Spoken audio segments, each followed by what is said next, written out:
You know, how people find connections, it's always changing, isn't it? Yeah, And for some folks, keeping things discreet is really, really important. totally. Yeah. So today, we're going to take a deep dive into, well, a pretty interesting resource we found, menmeetmen.com. Right. It's basically like a full guide looking into all sorts of ways men can meet other men, especially when privacy is, a top priority. That's a good way to put it. Yeah, we've been looking through it, and it really well, everything from online stuff, apps and sites, to different kinds of real world places you might go. Okay. So the idea for this deep dive, our sort of mission, is to walk through these options they present, give a clearer picture of what each one's about, maybe touch on some of the finer points. Exactly. Think of us as navigating the info with you. And the website itself, it actually lays things out pretty clearly. Good structure, Mm-hmm. which gives us a nice framework. It's broken down. You've got sections like discrete hookups, cruising, Mm-hmm. then specific bits for apps and websites to meet men. Right. They separate those out. Yeah. And they also cover meeting without apps, which Yeah. is interesting. There's a where to meet section with featured places, Uh-huh. and then they zoom in on gay saunas and swingers clubs. Plus FAQs and social media stuff, too. Right. FAQs dotted around. It's quite a spread. It really is. And that structure, it kind of tells you right away they're trying to reach people with different needs, different comfort levels, Yeah, you can see that. options for people who maybe prefer sticking online, maybe for anonymity, right through to folks curious about actual physical venues. Okay, so let's dive into that first one then. Discrete hookups. Hmm. This bit, it seems pretty focused on, well, connecting, but keeping privacy and security front and center, right? That's the core idea, yeah. Keeping things under wraps. Hmm. And what's interesting, I think, is how they look at different sides of discreet. Like, there are articles titled How Discreet Men Can Meet Other Men Safely. Probably practical stuff, digital footprint, safe chats. Okay, practical tips. Yeah. And then something like Married Men Discreet Hookups. Exploring same-sex desires safely. That suggests they're acknowledging, well, specific situations, complexities some guys might face. Yeah, that's quite specific. And it's good they have a discrete hookups FAQs section there. You can imagine someone new to this having a ton of immediate questions. Oh, absolutely. How does it work? What do I need to watch out for? Those FAQs probably hit those basic but crucial points about staying anonymous, safety steps, maybe even how to start a conversation. Makes sense. Yeah, Okay, moving on then. Cruising. Now that word, it can conjure up different images, can it? it definitely can. But here, on menmeetmen.com, they frame it as a way to meet people without using apps. That's the main angle, yeah. Offline connection. But what's kind of fascinating is how deep they go. Right. They don't just say go cruising. They've got resources like what is cruising? A guide for first-timers, info on specific cruising places, even cruising etiquette and cruising signals. Wow, okay, so it's like a whole subculture almost, with its own rules. Kind of. It implies there's a whole set of, unspoken rules and ways people communicate. And it seems responsible that they include sections on safety and consent and a legal guide right there within cruising. Those are massive. Absolutely critical, especially maybe in less formal settings. They probably talk about setting boundaries, being aware of, local laws and attitudes. Yeah, you'd hope so. By hitting those points directly, they're pushing for a more, well, mindful approach. And adding a cruising glossary and more cruising FAQs, it just makes it more practical. Hey, glossary, Tomer. Yeah, probably explaining slang or terms people might hear or use. It's about demystifying it, giving people the knowledge they need. Right, demystifying it. Okay, now, you can't really talk about meeting people these days without talking about apps. They're just everywhere. Ubiquitous, yeah. So what's the site's take on apps? They definitely cover them, but what's interesting is it's not just a generic list. You see articles like best gay hookup apps in the UK? Sure. But also stuff like Grindr alternatives for discreet men. That straight away tells you they recognize different apps serve different needs, especially around privacy. That makes sense. The biggest app isn't always the best fit if you need to be low-key. Exactly. Not all apps have the same privacy settings or, the same vibes. And seeing an article titled, Are Hookup Apps Safe for Closeted Men? That feels really important, directly addressing a major worry for some users. Huge, yeah. That probably looks into things like how visible is your profile? Can you control who sees you?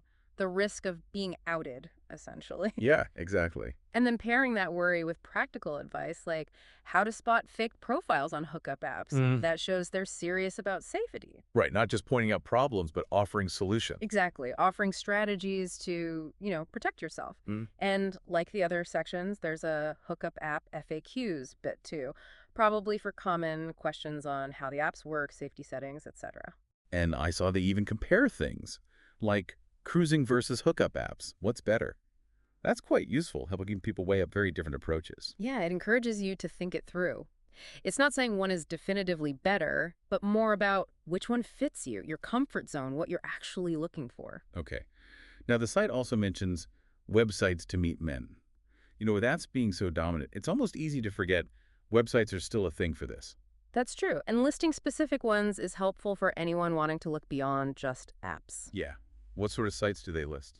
They mention FetLife, Fab Swingers, Recon, Gaydar, Squirt.org, Fab Guys, Viva Street, quite a mix. Okay, wow. So a real range there. Yeah, provides a starting point, and you can guess that each of those probably caters to slightly different crowds or interests, FetLife is different from Gaydar, for example. Right, some sound more niche. Now, what about people who actively want to avoid tech? They have that meeting without apps section. Feels a bit retro, maybe. Maybe a little. But you can see the appeal, right? That face-to-face thing. Oh, definitely. For some people, that spontaneity, that direct connection is what they want. Exactly. So a guide like How to Meet Other Men in Real Life without using apps probably explores different ways to do that. Social groups, hobbies, maybe specific types of places. And in the article, Best Places to Meet Gay and Bi Men in the UK Without Apps would give concrete ideas, I guess, like actual locations. Presumably, yeah. Yeah. Moving beyond general advice to specific suggestions.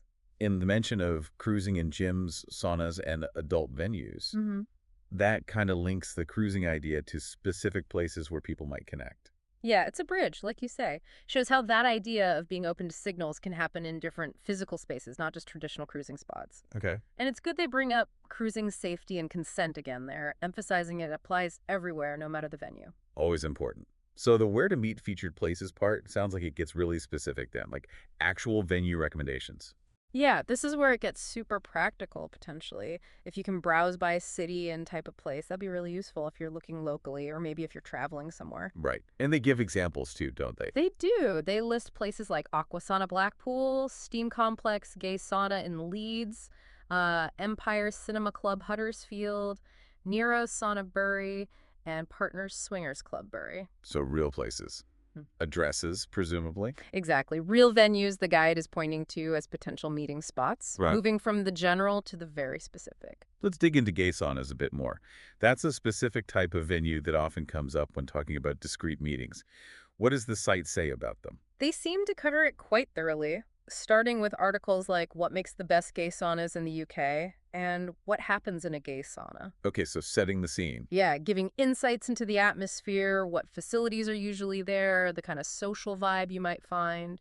And for someone who's never been, that first-time gay sauna guide and the info on gay sauna etiquette must be gold. Totally. Understanding what to expect, how to act respectfully.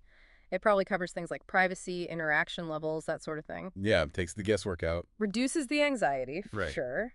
And again, tackling safety head on with "Are gay saunas safe?" is vital. Probably gives a balanced view, risks, and how to manage them. Plus, that comparison again, gay sauna versus hookup apps. What's better? Helping people weigh things up. And naturally, the gay sauna FAQs for those specific queries. It really sounds like they're trying to cover everything, from like what towel to bring to the bigger questions of safety and comfort. Seems like it, yeah. Very practical approach. Okay, what about the other specific venue type mentioned? Swingers clubs. Right, so this section looks at swingers clubs as another possible place to meet people, maybe especially for those interested in group dynamics or specific kinds of play. Okay. Again, they have introductory stuff like what happens in a swingers club and a first-time guide, similar to the sauna section, just explaining the basics. And I noticed they address really specific interests, like are swingers clubs safe for men exploring same-sex play, and what to expect at a midnight? Yeah, that shows they're recognizing the, diversity within the potential audience. It's not just one monolithic group. Acknowledging different interests. Definitely. And including advice on how to stay discreet in group settings is obviously key here, given the Yeah. topic, directly addresses a potential concern. Makes sense for that environment. And you've got the comparison again, Swingers Club versus hookup apps, plus the expected Swingers Club FAQs to round it off. Right. One other thing I saw mentioned was quick audio guides scattered around the site. Yeah, that's a nice touch for people who maybe prefer listening to reading. Accessibility. Yeah. Exactly. Having audio versions for topics like discrete hookups, the cruising versus apps debate, maybe some FAQs, it just offers another way in. Okay, so pulling all this together then, based on just how much stuff is here, what would you say is the main message, the core aim of menmeetmen.com? Well, it really feels like they want to be seen as a sort of trusted guide, that phrase comes up, Mhm. specifically for men looking for discrete gay connections. Trusted guide. And the big themes that keep reappearing are definitely safety, privacy, and trying to offer info in a non-judgmental way. Covering that whole spectrum, we talked about apps, sites, cruising, saunas, clubs. It's comprehensive. Very. And just a small point, but worth noting, the copyright date is listed as 2025, Oh, right. which suggests it's, pretty current information they're providing. Yeah, that's good to know, especially with online stuff. Things change so fast, don't they? So recency adds value. Definitely. So, okay, to sum up our deep dive today, it's pretty clear menmeetmen.com offers a really extensive set of tools, I guess, for guys interested in meeting other men discreetly. Yeah, toolkit is a good word. They give guidance on handling online platforms, understanding the culture and etiquette of different real-world spots, Yeah. and maybe most importantly, they keep coming back to safety and consent. Across the board. Yeah. Yeah. That seems central. Whether someone leans towards apps or prefers trying to connect in person, it seems like this resource gives a lot of information to help them do that more safely and with more awareness. Exactly. More informed choices, hopefully. Helping people figure out what works for them safely. Yeah. Looking at all these different options we've just talked through apps, cruising, saunas, clubs, websites, it really makes you think, doesn't it? What factors actually matter most to you when you're thinking about making connections? Definitely something to mull over.